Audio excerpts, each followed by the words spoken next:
Sa bawat sulok ng daigdig ay may sigaw. Mga batang umiiyak sa gitna ng araw. Mga tahanang wasak at tabo ang bakas. Mga pusong sugatan ay takot ang lunas. Bakit kailangang dugo ang maging tinta sa kasaysayang pilit nating sinusulat pa? Hindi ba sapat ang sakit na ating nadama upang matuto sa mali ng nakaraan na? Sa halip ng galit ay kamay ang iabot. Sa halip ng bala ay pag-ibig ang idulot. Hanggang kailan ba tayo magbubulag-bulagan sa luwang patuloy na pumapatak sa bayan?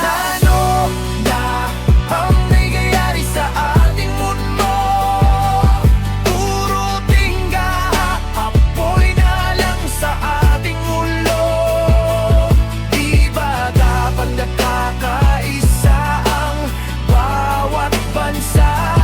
Pero patalitan na lang ang rumaragasa.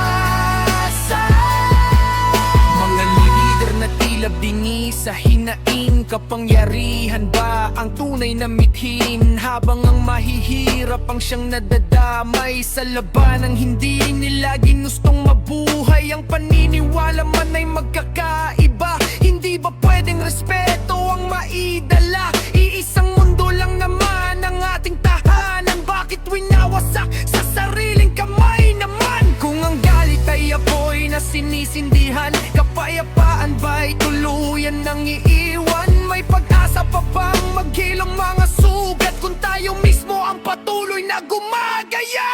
Ano na ba ang nangyayari sa ating mundo? Puro tingga at apoy na lang sa ating ulo. Di ba dapat nakakaisa ang bawat bansa?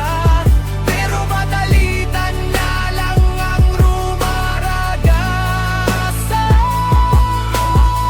Iisang tinig at iisang panawagan. Sana ay itigil na ang mga